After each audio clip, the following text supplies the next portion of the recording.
Okay, level with me here.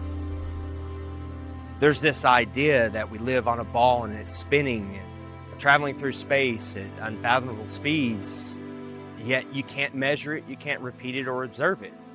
At this point, it becomes a religion. What are you holding on to? Do you care what other people think? Are you just worried what your friends and family are going to say? Is it your satellites? Is it your aliens? There are no satellites in the vacuum of space. Satellites are satelloons. You're aliens. Let's say you're an outer space alien fanatic. What if I told you you can have your aliens too? That they come from outer space, not upper space, but outer space. They are extraterrestrials.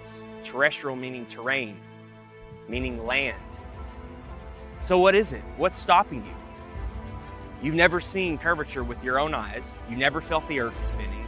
You've never been able to observe and measure these claims.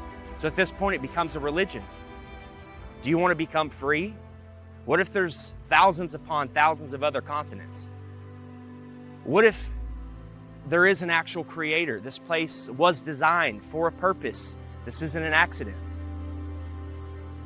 Would your life change? We're all supposed to live in abundance. We're all supposed to be here for a purpose and learn and love and live. Being on a ball from an accident of a Big Bang, evolved from monkeys, that's no way to live. That's no way to perceive life. You're an accident. You have no purpose. What's stopping you? Look out here. There's no curvature.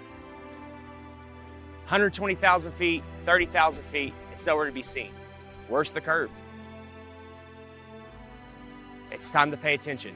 It's time to wake up. It's time to become free.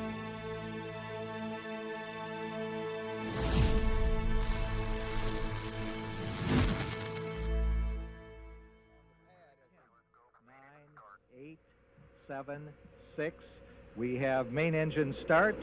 4, 3, 2, 1, and liftoff. Liftoff of the 25th Space Shuttle mission, and it has cleared the tower. On January 28, 1986, CNN watched the Challenger launch live on the air with its viewers. They and the other media outlets told you that the astronauts died in the explosion. But as always, there is an agenda behind every mainstream headline. This morning, it looked as though they were not going to be able to get off. 1 minute, 15 seconds. Velocity 2,900 feet per second. Altitude 9 nautical miles. Downrange distance 7 nautical miles. Looks like a couple of the solid rocket boosters blew away from the side of the shuttle in an explosion. Flight controllers here looking very carefully at the situation. Obviously a major malfunction. We have a report from the flight dynamics officer that the vehicle has exploded. Today is a day for mourning and remembering. Nancy and I are pained to the core by the tragedy of the Shuttle Challenger. We know we share this pain with all of the people of our country. This is truly a national loss. The 7 NASA astronauts supposedly killed in the 1986 Challenger disaster did not die in the explosion and are quietly living out their lives in the US, with many of them hiding in plain sight, using their same names and working at high levels in the same fields they worked in before the disaster, according to explosive evidence uncovered by investigators. We've located 6 out of 7 of them. In the world of deception, it's really easy to say this person is that person, and there's a lot of that going on, muddying the waters. But 6 out of 7 have identical names. They work for universities, most of them. There were no people in the Challenger. That was a hoax. That's been proven conclusively by researchers and reporters, investigators, who have found that those supposed people that were in the Challenger are still alive today. We remember Dick Scobie, the commander who spoke the last words we heard from the Space Shuttle Challenger. We remember Michael Smith. We remember Judith Resnick. We remember Krista McAuliffe. We remember Ellison Onizuka. We remember Ronald McNair. People still think the Challenger exploded with these astronauts. It was a horrible thing. Never happened. Yes, the rocket exploded. There was no one on board. So imagine you're at the launch of the Challenger. This is a historic moment and it blows up in midair. Whether you are personally related to somebody on there or don't know anybody, you're going to be a mess. This is an emotional, incredible scene. And CNN was reporting, and they told the cameraman, let's get a live shot of Krista's parents. And when they zoomed in on them, they were giggling, they were laughing, they were smiling. I don't know how you can put a smile on someone's face, even if you told them the funniest joke in the world at that very moment. Just look at their face. Is that the face of somebody whose daughter just blew up in the most horrific, violent accident ever? Or is that somebody playing a role, not knowing that they're on camera and thinking about the money that they may have gotten? You can hide somebody that's allegedly dead right in plain sight. All you have to do is move them a little farther away, give them a different job, claim that they're somebody else. You don't even need to change their name. So statistically speaking, the odds that almost everyone on the Challenger have exact lookalikes with exact names still existing is kind of laughable, honestly. Exact doppelgangers existing in the world with the same names, and when confronted, they get very nervous and their stories begin to conflict and they have the same mannerisms. You know, it doesn't take a lot to put it together, honestly. Let's start with former NASA astronaut Michael J. Smith, with the same name as this retired professor from the University of Wisconsin-Madison. Are you Michael Smith? Yeah. Professor at university? Retired. Retired? Yeah. Yeah. Yeah, I just stopped by because there's this room. Are you aware of that? There's a rumor on the internet. It's not me. That people are saying. Yeah, it's not me, obviously. I mean, anybody that looks at my background, looks where I was born, it's not me.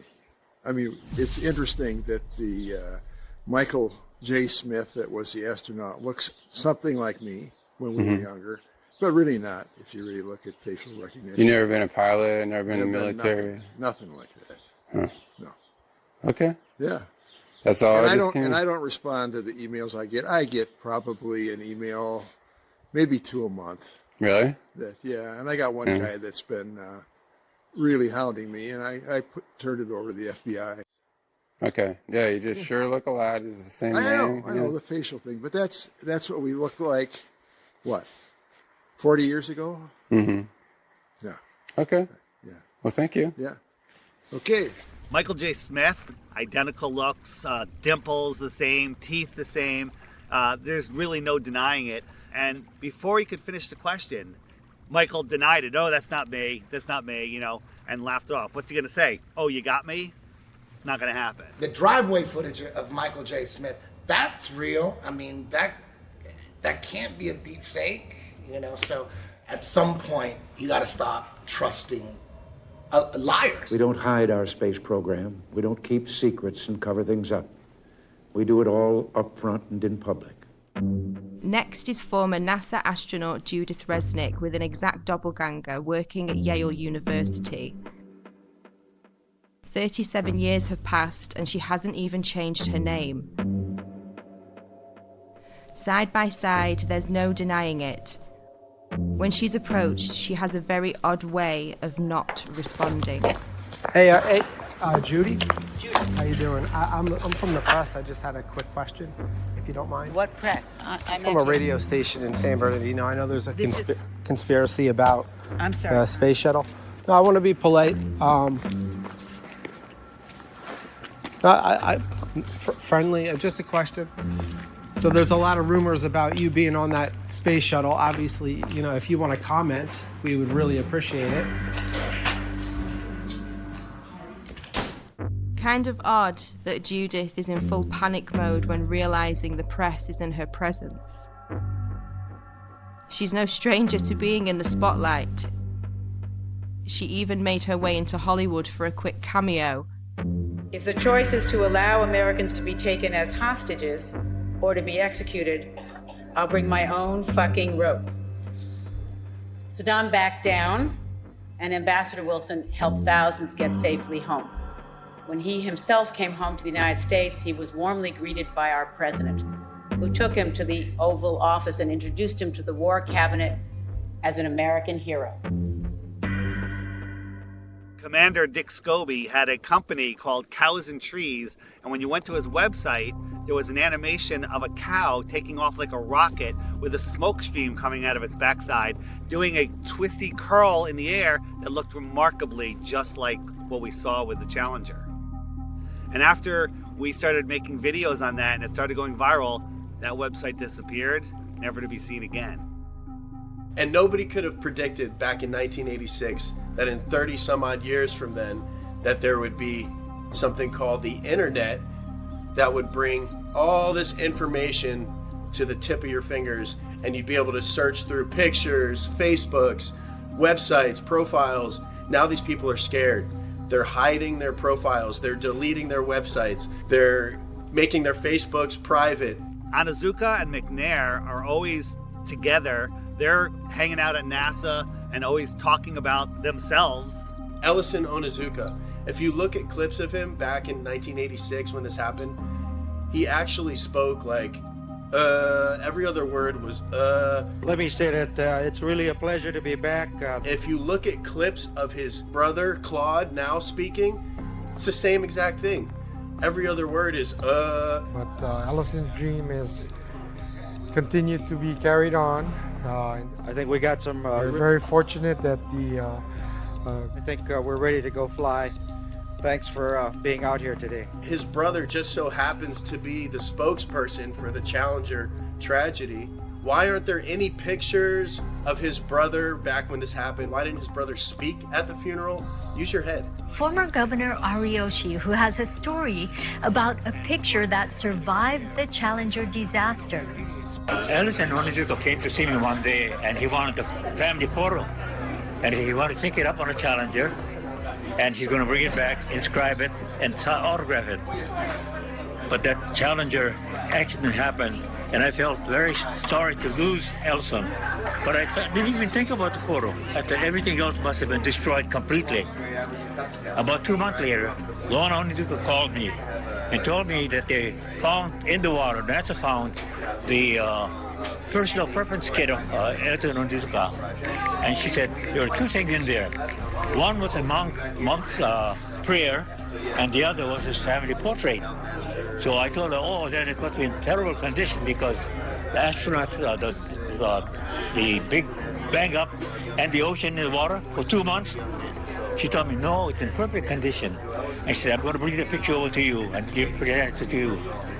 And then in the meantime, NASA got the picture and they put this together for us. Ronald McNair conveniently has a twin brother named Carl McNair who looks exactly like him and is at a lot of the events now, but was nowhere to be found when the explosion happened. Krista McAuliffe was a fairly new teacher, just 3 years at that school. To get her story planted, all of these people, the parents, the astronauts, everyone involved that you saw, are crisis actors. Essie was at the Cape in the stands to see Tuesday's launch, a sight that she says still haunts her. Why didn't I leave too? But I thought, no, I want to stay and see it. And as she read Mike's invitation for the launch, Miss Hesse said that she doesn't know if she'll be emotionally ready for a service like that in his hometown. Since I won't be able to see you all in person, let me say thanks for coming and have a great time. And I hope you see a good show. George Bush Sr. hand-selected the teacher, Krista McAuliffe. What are the odds that 30 years later, there is a professor at Syracuse University with the name Sharon McAuliffe? I still can't believe that I'm going to actually be going into that shuttle. It just really doesn't seem possible. Krista McAuliffe was asked if she had any fears about her space shuttle flight. People really feel that space travel is safe now. It's not that earlier feeling that, oh, it's going to blow up or something's going to happen. Right at this point, I feel that I'll be okay if I go up. Well, where's Jarvis? How come you haven't located him? And the answer is, he could have died of natural causes, a heart attack, a car accident, 3, 4, 5 years later, and it would never be reported. The reason they did it was a psychological operation to justify not doing manned space flights anymore and to pull on your heartstrings with an emotional cover. So if you dare question it, then you're immoral. And then when you look into it, you find out, of course, that you have all these people still existing in the world. So basically a government version of witness protection for NASA. Our nation held a vigil by our television sets. In one cruel moment, our exhilaration turned to horror. We waited and watched. They were waiting and watching. When they saw the explosion, there was confusion. Was something wrong? The principal and teachers weren't certain either. Then it got very quiet as the horror of it began to register. Besides the trauma-based mind control and putting children through that trauma, and also it reinforces their model. It reinforces their religion. Look, this terrible thing happened. We're trying to go to space. We're trying to explore for science. But look, all those people died. But at 1 o'clock, school was closed. It had to close. I felt as if my whole body blew up inside when I saw that. And I can just never be as shocked as I am now. Seeing it with my own eyes, it really just scared me. Some astronauts blow up in a rocket. What does that do subconsciously to the average person? They don't want to go up into space. They don't want to blow up in a rocket. We'll leave that to the professionals. We'll leave that to NASA or government. Once they had seen the evidence on the visual screen that there would be no survivors, it suddenly became apparent to them that they were dealing with death. The government had incentivized the different public schools to play the Challenger in their classrooms. So they rolled their TV sets out, they had all the children sit down and get ready to watch it, and 20% of the American public watched the Challenger event happen live. And within 1 hour, 80% of Americans had seen the Challenger tragedy happen. So just like with 9/11, they have everyone see this traumatic event, and then we're all in unison that we're traumatized. When it blew up, it was a form of trauma-based mind control that some people will never grow out of, and then the emotions kick in and you're unable to think logically about what's going on. Of course this was planned. They made every school show this event live. They wanted these kids to grow up defending this tragedy. Think about how many field trips come here, unfortunately. And they go in and watch that Heroes and Legends thing, and they come out thinking that this is the greatest possible hero that they could ever be. And that's just, they're actors. And we're building them up higher than your father, police, military, all these people that are actual heroes. These are actors working for a government agency. So. Next. Hello. Hi. I'm going to get one of these signed if that's all right. My name is Justin. Justin? Yes. IN? Yes, with an IN. Where are you from, Justin? Orlando. Oh, so you're not far from home. Not too far. No, I'm okay on a picture, but thank you. I do have a question though. Sure. Sometimes when we're watching the ISS footage, you'll see the astronauts sometimes connected to like wires and harnesses. Is that to keep them like in the frame during the broadcast, or what's the reason for that? No, I haven't actually. You mean while they're inside the shuttle? Yeah, like when they're inside the ISS, sometimes during the feeds, the broadcast, you'll see kind of yes, pulling on their belts or something like that. I bet that is.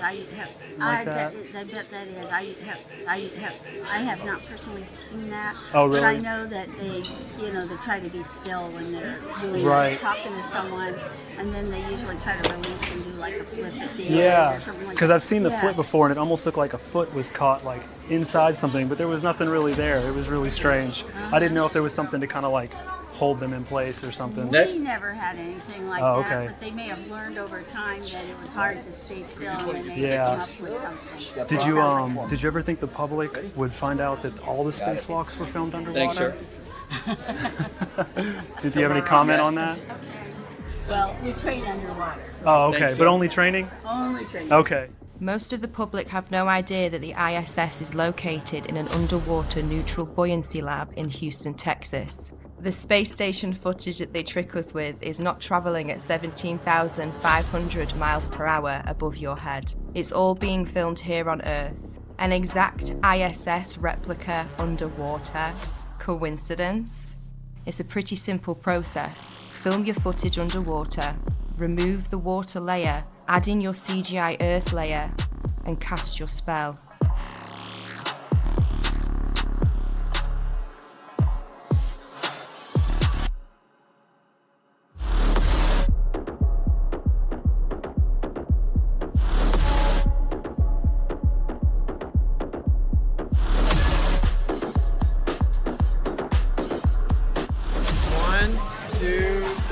Bubbles in space. The International Space Station, that's a complete fraud. It's a complete hoax. I don't believe that all these astronauts are living up there and doing all this. Every single time that they do some type of live demonstration, you can see some type of faulty wiring, some type of glitch. They're literally being held up by strings. Green screens, wires, CGI, augmented reality, all sorts of issues. Think about this. They always have the women with long flowing hair. That would never be allowed. They literally spray hairspray in their hair to make it look like their hair is floating in zero gravity. The International Space Station, brought to you by the same guys who faked 6 moon missions. Yeah, I believe that. I don't know exactly how they're videotaping themselves. They could be on one of those zero-G planes and, doing it all in there. I'm not sure how they're doing it, but I don't believe it at all. It looks like a bunch of green screen fuckery. I don't believe that at all. Space station is a serious place.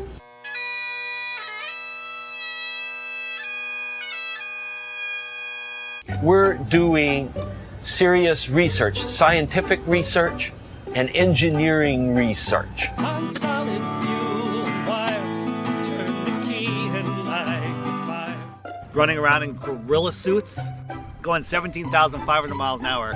There's supposedly micrometeorites, other satellites up there. They could die at any second, but they're running around playing with water. They're always playing with water, claiming to grow lettuce. And I love this video because it looks like animation, like something that somebody made, but it's actually real footage from the space shuttle, just sped up just a little bit. And this is a little video. It's about 4 minutes long here. So there's the space station. I love that this is not animation. This is film taken by a shuttle of the space station. And so this is real. It's not animation. Now, this looks like animation, and I'm very proud to know that it's actually real film. It's not a video game. People are living there. I know this looks like animation, but it's actually really real. I love this video because it looks like animation. It doesn't look real, but it is real. People can watch all these fuck-ups and trickery by NASA and all these other space agencies, and all that goes out the window because they see a little light in the sky, and it's the ISS. Oh yeah, that's the ISS. That's all the proof they need, and everything else goes out the window. The view will still be A-OK out there, and all you need to look for is a bright light in the sky that will be moving, and that'll be the space station. I've seen the light go from horizon to horizon. There's many problems with that light. First, it's as bright as the sun. It's really bright. How is the ISS reflecting that light as bright as the sun back to me the whole way across? Is it made of mirrors? Is that mirror following me? Right? How would somebody 10 miles away see the same reflection because it can't reflect in all directions? It's going 17,500 miles an hour. For 12 minutes I could see it. So what is it? I was in communication with a NASA whistleblower, and he says that they have 5 B-2 bombers that they've remodified with some parts of them are transparent material with a thin metal struts that you really can't see. The bottom was overlaid with LEDs to match the color of the sun, and they use them in their base. 2 of them are in Alaska, and I forget where the other ones are, and they take turns doing these flybys.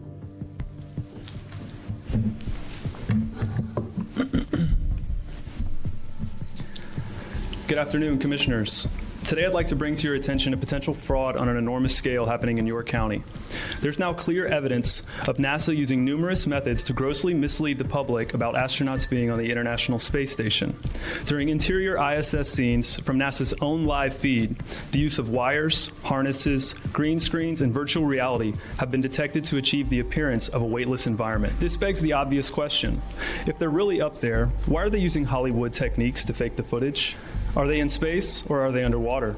Now, what's really interesting is that they train for spacewalks in an underwater pool with a complete ISS replica. Now, surely they aren't filming these spacewalks in an underwater pool and then editing them to appear if they're in space, because that sure would be something, wouldn't it? I'm calling on the Brevard County Commissioners to open a full investigation into NASA's fraudulent practices and use of taxpayer dollars. It costs NASA $3 billion per year to operate the ISS, and if they don't have a darn good explanation as to why they're faking these videos, I and the public would like a darn good explanation as to where our tax money is going. It is our duty to expose and eliminate this fraudulent and astronomically wasteful ISS program. And look, I know what you're all thinking. NASA is part of the federal government, and you're just county commissioners. Even if what I'm saying is true, what can you do?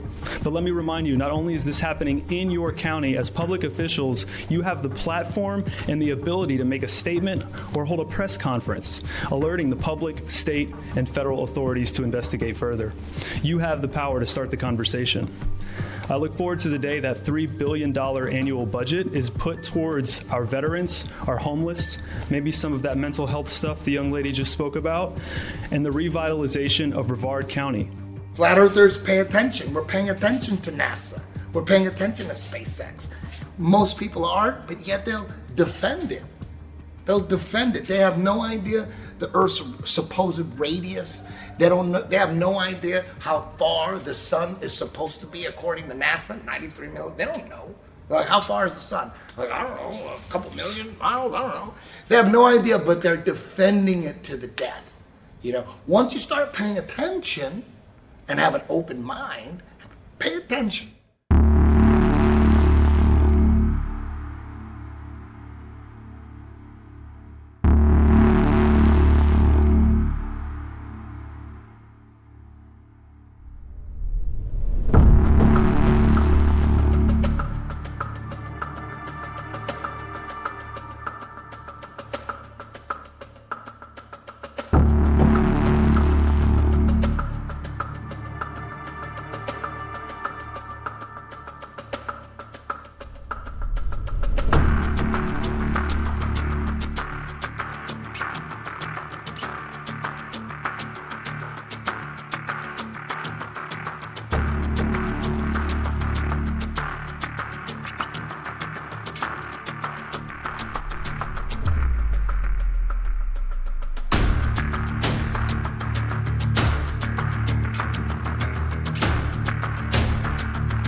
Worst footage ever. But we do want to make sure that the American people understand that there's no need to panic. The president took this action, as I mentioned earlier, because the objects were indeed flying at lower elevation, and they were in civilian airspace, and we wanted to make sure that we protected that airspace. But again, we want to also make sure that the Americans are not do not panic during this time. Wait, what? It's on a balloon? Why is there a satellite on a balloon? It's always been that way. Flat Earthers have been talking about this for a long time. One thing that isn't really discussed in the mainstream is that NASA, of course we know, spends more money on helium than anyone else in the world, and actually just upped their most recent contract to hundreds of millions of dollars for helium. And they admittedly launched balloons bigger than 1 to 2 football fields. And it's significantly more efficient for transmission of data, for weather compilation of data. They basically have a fleet of balloons above you that are facilitating majority of the information that we utilize. So why do you think NASA is the world's largest consumer of helium? Why would they send up balloons, these satellites, on balloons if they're in magical floating space, in the magical floating vacuum of space? They're showing us, they're telling you right now, they're telling us in plain sight, hey look, satellites are on balloons, they're not in magical space. Right here at this research center. Okay, this loud truck, yeah. Gotta know they're gonna make the noise. Okay.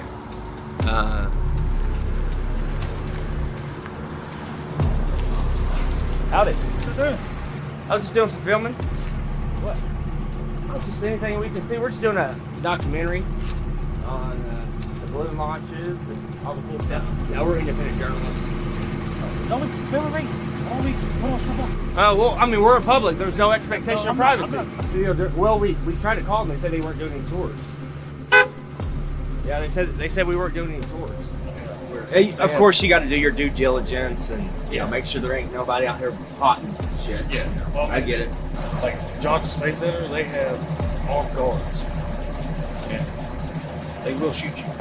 Yeah, they definitely do not operate. Do not run up in the air. Yeah, like you're gonna be nice. No, we're just infatuated with the Saddleloons, Yeah, we didn't even know they existed. It's cool that they're all going up on balloons. We didn't even know. We were taught, they're just orbiting by themselves. Or they're shot up with rockets. Yeah, they're shot up with rockets. That's all. It makes more sense on a balloon, so we're like, okay, well, this makes sense now.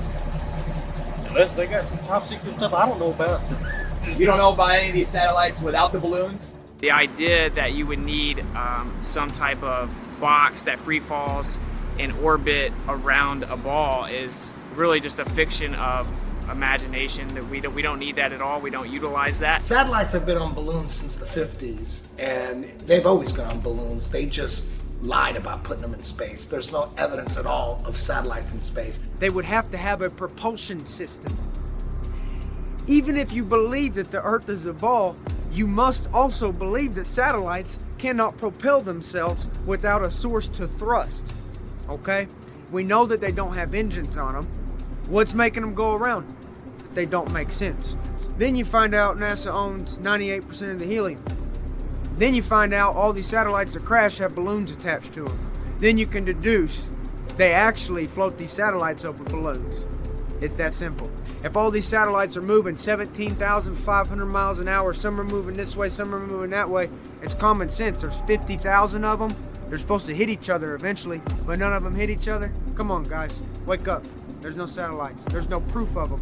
The only proof we have are things floating on balloons. Arthur C. Clarke in the 50s wrote a book theorizing about satellites falling around on Earth in an endless fall. Shortly after, we all of a sudden had satellites falling around the Earth. Now think about it.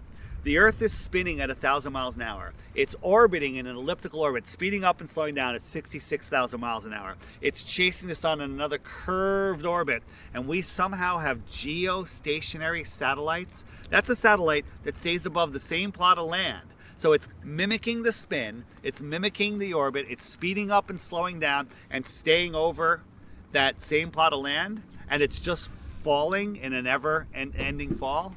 That makes absolutely no sense. And now it's openly accepted that they're on balloons, but they're making it seem like it's a new thing. And this is the new way we're gonna launch satellites, is on balloons, and it's cheaper and it's just better. Like, we don't need them space ones no more. People are starting to figure it out. That's why they're going back to balloons. And majority of all the transmissions we use for our cell phones or quote-unquote satellite TV are all ground towers. They all send transmissions from the ground tower to tower, admittedly at high elevations. And of course we have underground and undersea cables that make up 99.9% of all transmission. So this just a facade in people's mind that you have little metal boxes flying around giving you all of your data. None of that is real. Oh my God, I'm calling my brother. That is freaking beautiful. Okay, there you have it. Artemis fly. Wow, it's flying right now. Whether it's the ISS or the rocket launch, the second someone sees it with their own eyes, they think it's real. This is freaking amazing. Oh, there it is. What the heck happened? They don't even know what the fuck's going on. The reason that you can always find a video of a rocket from NASA taking off and then slowly making a U-shaped arc is not because it's going around the ball and going to the other side or going out into space. It's because shortly after these rockets that are funded by your tax dollars take off, they only have a certain amount of time before they crash back to the Earth because they run out of fuel. It's all made up. So what really happens is they launch them near the ocean in Texas or in Florida. They will never launch a rocket from the middle of the country. It won't make it to the ocean. It'll crash on dry land. Okay?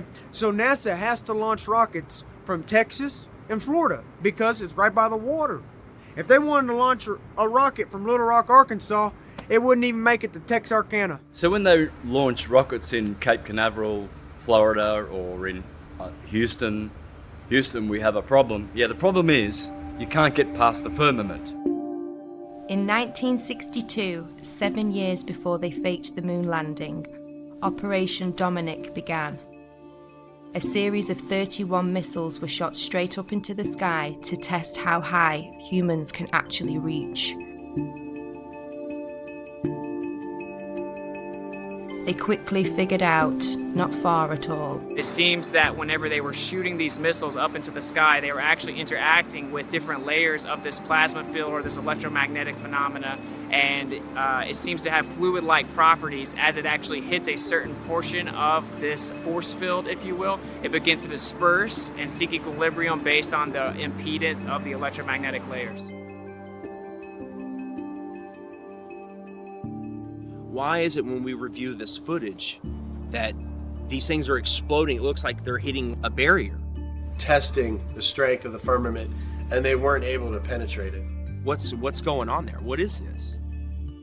In my opinion, I think that they were trying to find a way to possibly get out. There's a firmament above us. So everything is as above, so below. Obviously, many people are becoming aware that there's a firmament above that many people are now starting to realize is impenetrable. No matter what you do, you can't go straight up in the air and keep going. An interesting rocket launch was the amateur Go Fast rocket. They gave us something that NASA and SpaceX never gives us, an uninterrupted feed from their camera. If you watch a NASA launch or a SpaceX launch, there's 4, 5, 6 cuts before it even clears the launch pad. Gave us an uninterrupted 72 miles, I think. Went up, and all of a sudden it went kerplunk, it hit something. It went up, and it appears to have hit the firmament. One thing I really want your generation to embrace is that the Earth is a closed system. We cannot leave the Earth. There's no place to go. There is water surrounding us in all directions, including directly above us. We now know that there's something called superfluid that exists. You could have helium-3, and it could actually offer full electromagnetic propagation perpetually without any impedance. Based on the things that I see, such as Crow 777's lunar wave observations, I think that there is clearly a fluid-like medium above us. The waters above in ancient astronomy, which was the same science as astrology, except one was more theological and one was more secular, they taught that this was called the crystalline sea. And in the book of Revelation, it speaks about the crystalline sea. It's the 9th heaven. The waters above, it's firm. I think the evidence is pretty overwhelming that there is a fluid-like medium above us.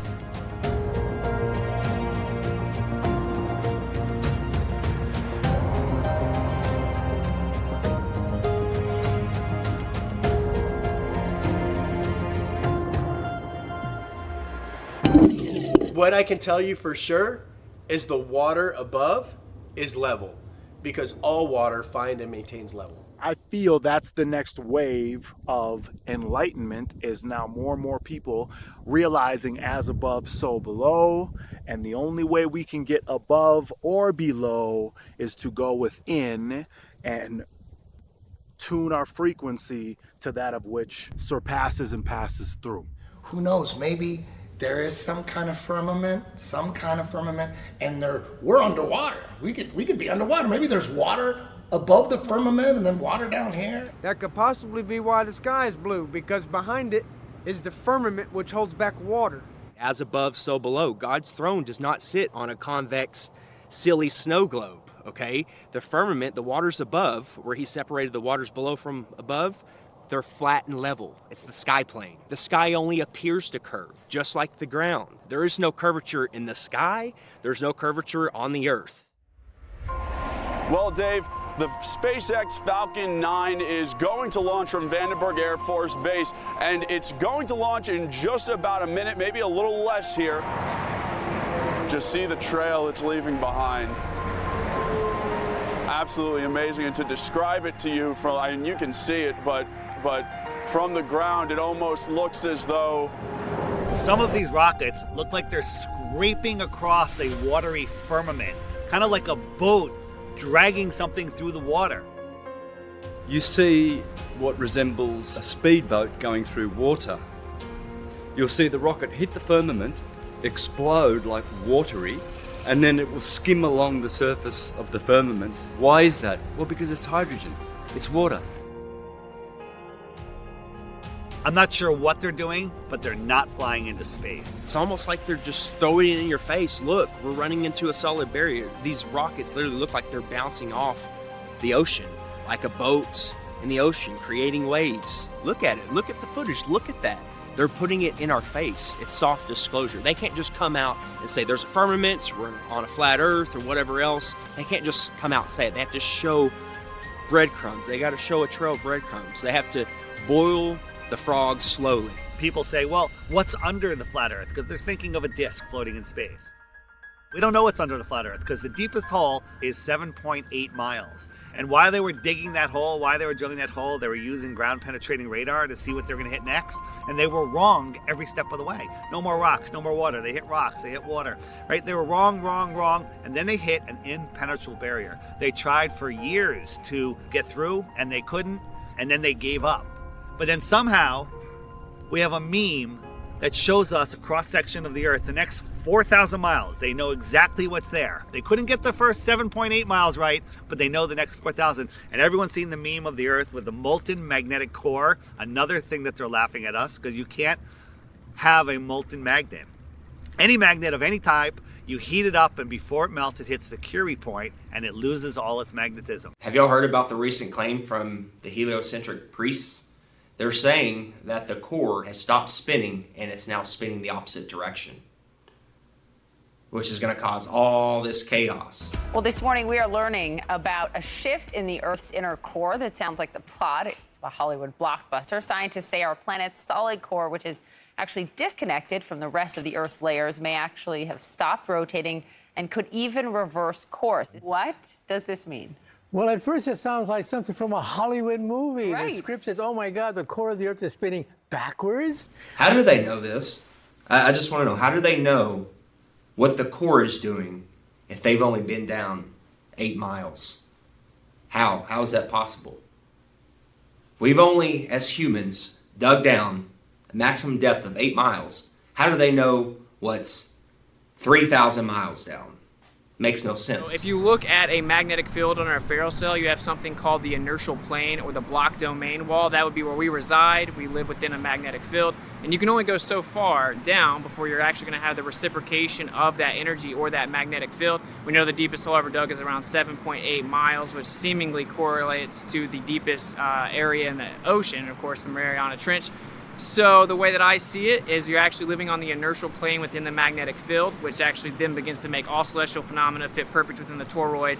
And of course, this entire idea that there's this magic magma core made of nickel and iron that's spinning at a different speed than the Earth spins is a complete fiction made up of seismic activity and speculation. And actually, when you look further into that, they say that that causes the magnetic field with something called convection currents. You have the geomagnetic field from the geodynamo model, and actually you would have a symmetrical magnetic field coming from the core. As it is a sphere, you would have the same magnetic field in the north and the south. But what the evidence actually shows is that it is not symmetrical at all, and in the south the magnetic field gets up to 30% weaker. There's something called the South Atlantic anomaly, which shows that it 100% is not some symmetrical dynamo effect causing the magnetic field. If you actually look further into the dynamo model, there's about 50 questions that have gone unanswered. They can't even get the math to work with supercomputers. It's pure speculation that they can't get to work, and it seems that actually we are just prohibited from going too far down based on pressure mediation within a magnetic field. There was a famous scientist that sent a submarine down and hit the bottom of the ocean and wasn't able to penetrate the bottom of the ocean, as if there was some type of water barrier firmament.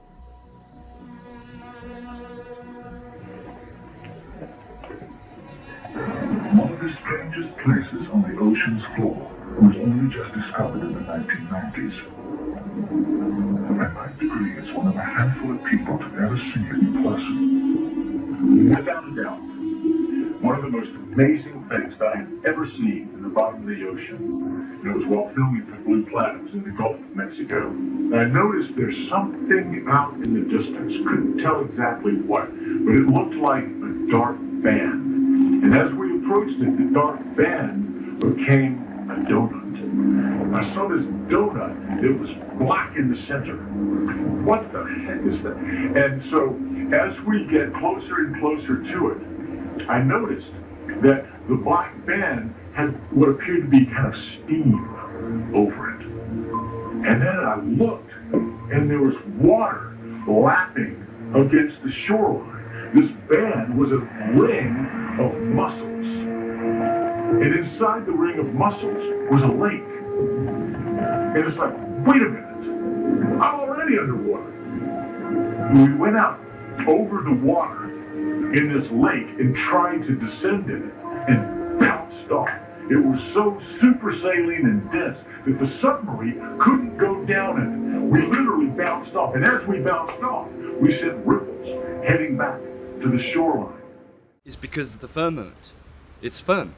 What I believe is that this is a plane and everything vibrates, and ultimately we have to become masters of vibration to work through the dimensions of this plane. This is the third dimensional plane. So this physical,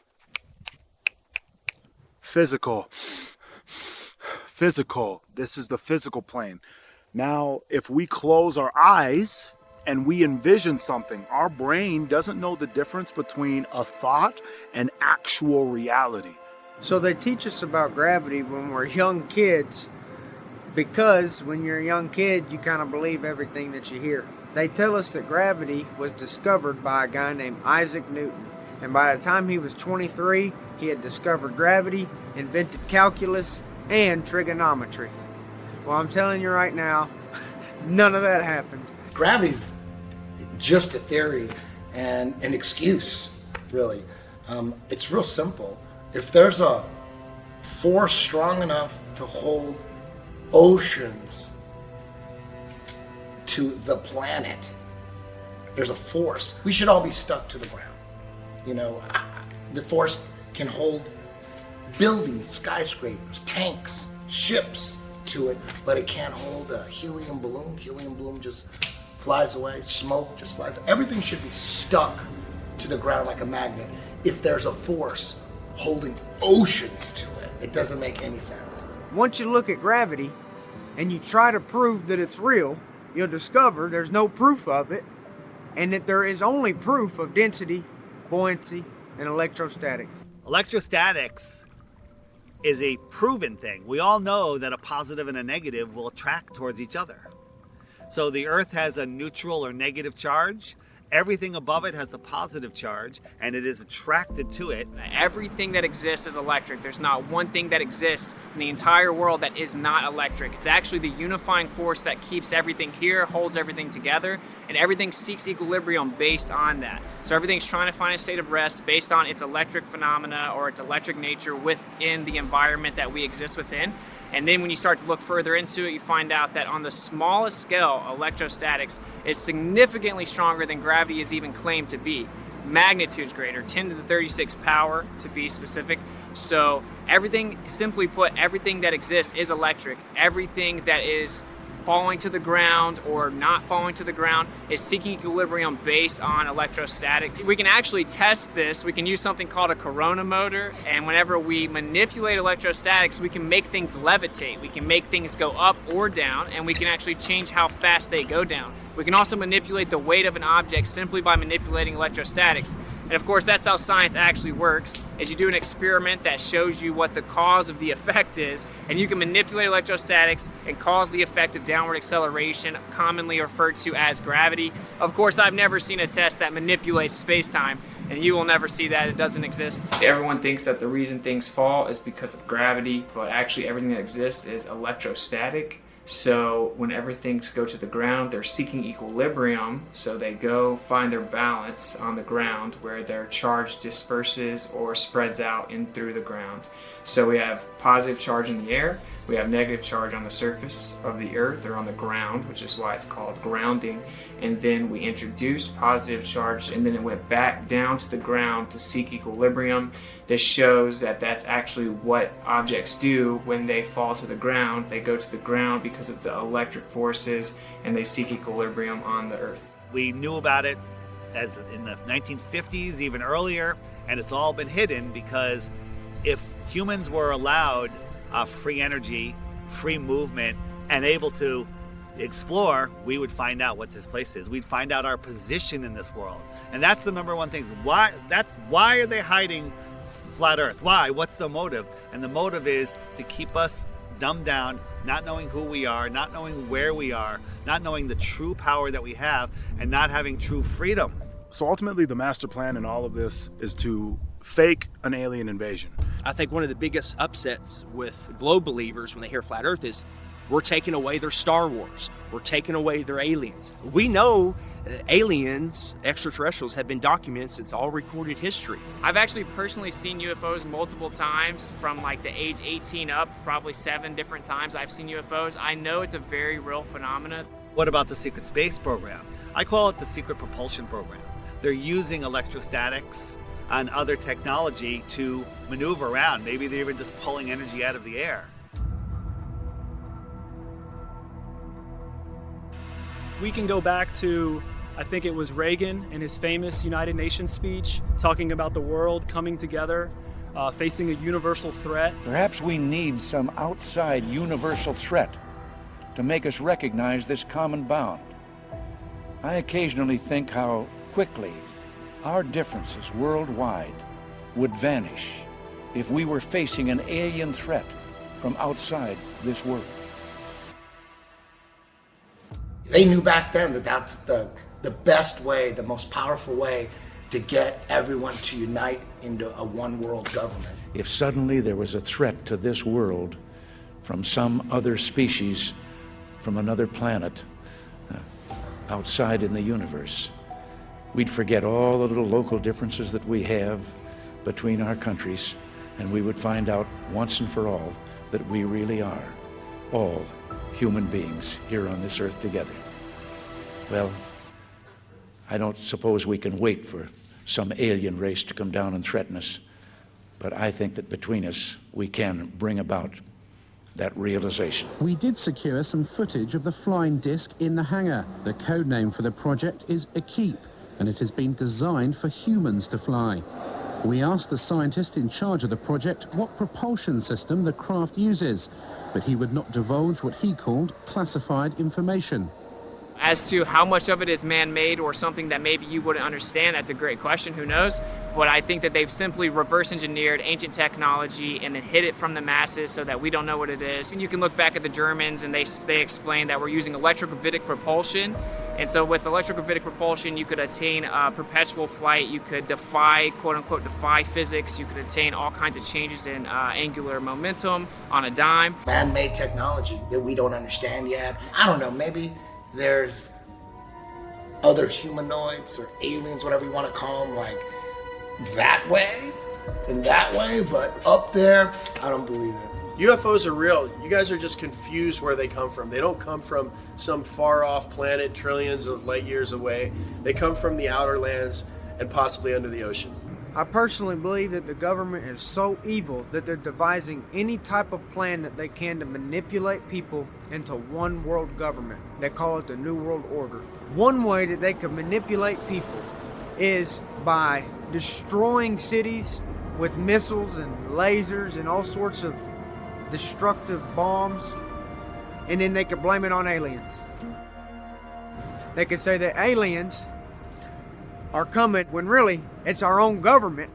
Now man has reverse engineered that, so we do have them here now. We know our government has this technology. If they fake an alien invasion, they get the New World Order, which they want. They thought COVID lockdowns were bad. We found out that they pretty much lied to us about everything to push an agenda of more total control. We're closer than we've ever been to World War III, all of this other stuff, and now the only way for them to truly, in my mind, get what they want or supersede the timeline, speed up the timeline, is the fake and alien invasion. The moment they do that, everybody panics. The government has to step in as a one world government. All governments come together to fight an outer worldly threat. And then we're all in lockdown like you wouldn't believe, because we got to be aware of the alien viruses. I mean, we're already scared of the human viruses. Now we got to be scared of the alien viruses, and we're fucked. So that's, I think, the end game. And it's pretty easy to see that that's what they're gearing up for. That's why they're telling us there's a mothership in our... No, shut the fuck up. Like, we've had this technology for years. They've taken our focus and put it up there and not to the outer lands or the extraterrestrial areas. When someone says extraterrestrial, what does that mean? It means extra terrain. So it's a lot more prevalent that the world is bigger than we know, in my opinion, than these beings are traveling millions of miles or light years away to come here. I believe they won't let us go past Antarctica. So if they won't let us go past Antarctica, my favorite show in the world is Attack on Titan.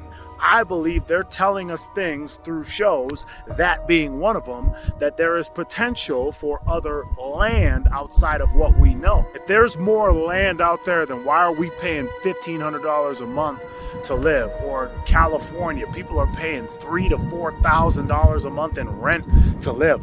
Why would we have to do that if all of our world could fit into Texas and then there was more land other places? Like, obviously it makes more sense. You can still have that concept, that idea, that belief, whatever you want to call it. You can still have that on flat Earth. You're not trapped in a snow globe. I honestly do believe that the government is hiding more land.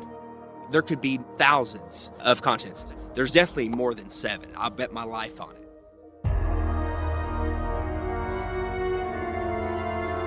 Relax. This is only a visual concept, although this is scientifically possible. They have advanced aircraft that can do incredible things and move incredible speeds, but it's for here. It's for exploring this world, not scientifically impossible outer space. Little green men running around, abducting people. That's the Hollywood mainstream narrative. There are underground caverns. There are underground cities. Deep underground military bases, DUMBs, there's all kinds of networks under the ground. Think about all the underground bases. Think about the millions and millions and billions of dollars that go into black budget projects and that is a whole nother industry. NASA, nobody knows what NASA does.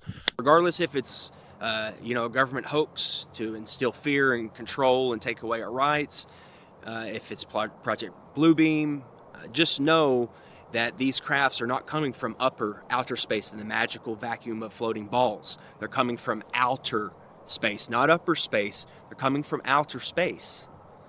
The extraterrestrials are coming from outer space. So just know they're not coming from up there. There's a firmament. They're showing you on the daily, rockets bouncing off of it like water. They're showing you on the daily. They're not coming from up there. They're coming from out there. So I've recently come across information from someone inside the military that as early as 1992, they were able to attain the ability to do holography or holograms with acoustic holograms, electromagnetic manipulation, just utilizing light, as you know, for very realistic holograms in any size or proportion that you can imagine with the entire spectrum of dimensions. So I would just encourage anyone that does begin to see this activity in the sky to always keep in mind that it could be simple hologram technology used to manipulate you emotionally to get you to be in a state of fear. Of course, we've been warning people about that for over 7-8 years, that Blue Beam was given to us as a warning via the Secretary of Von Braun, that will be their last card. He would repeat to me over and over, and the last card, the last card, the last card would be the extraterrestrial threat. Well, at the time, I kind of laughed when he said asteroids, and when he said extraterrestrials, I knew I wasn't going to deal with that subject. And now we hear on the news just today, this week, that they've slid in another enemy. Only this time we're going to protect our satellites. In other words, we have to have some reason to spend these trillions, to waste these dollars on a space-based weapon system, and they're all lies. A lie, a spin. And Wernher von Braun was trying to hint that to me back in the early 70s and right up until the moment when he died in 1977. What he told me is that there's an accelerated effort in place. He didn't mention a timeline, but he said that it was going to be speeding up faster than anybody could possibly imagine, and that the last card that was being held was the extraterrestrial enemy card.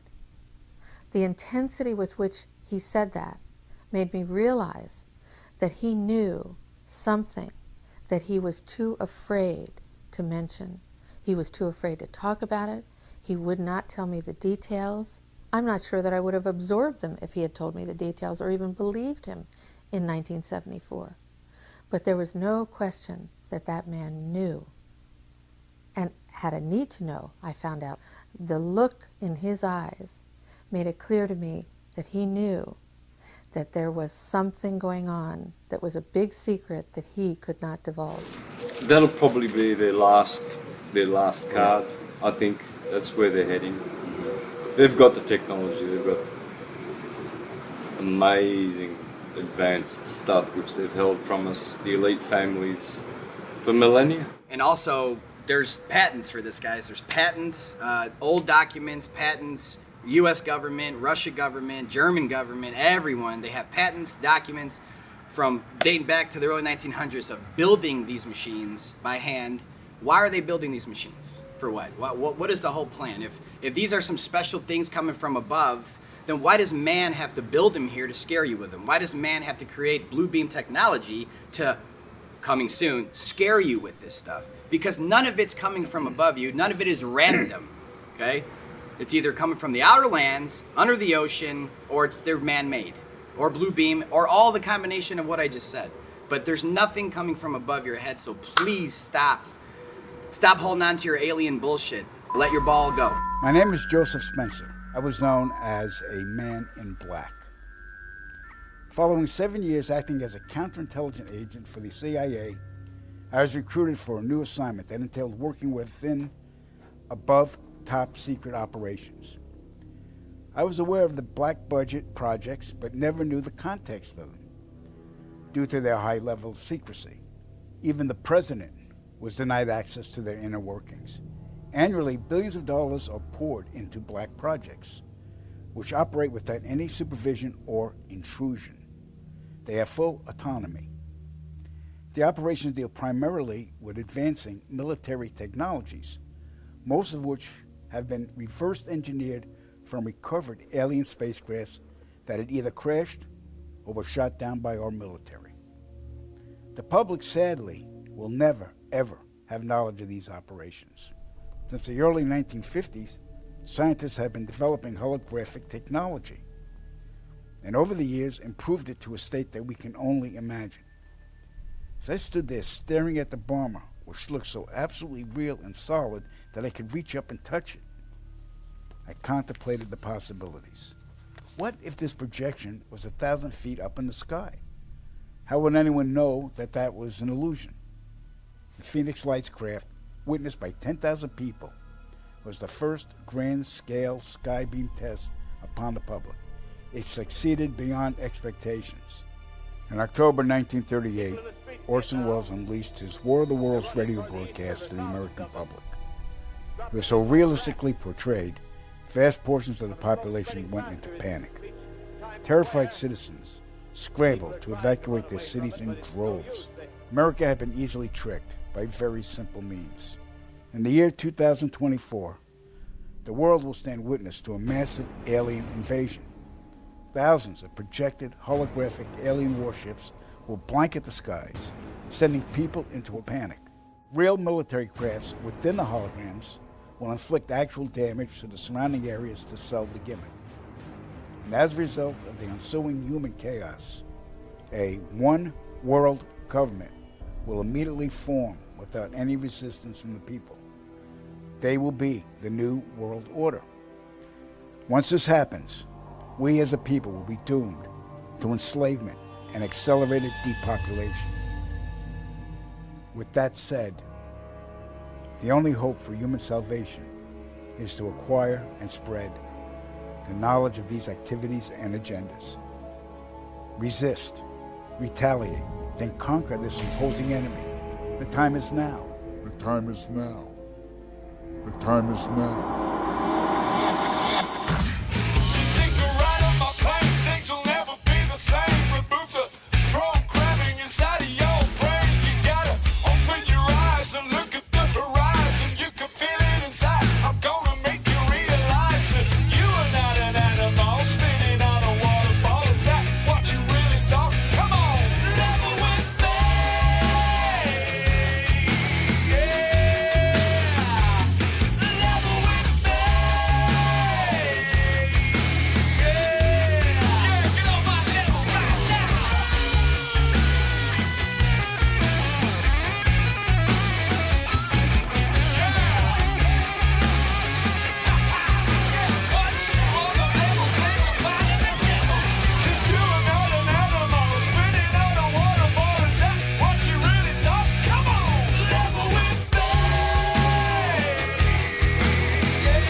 Why would rich, powerful people want you to not know the Creator, God? Because a man of God cannot be controlled.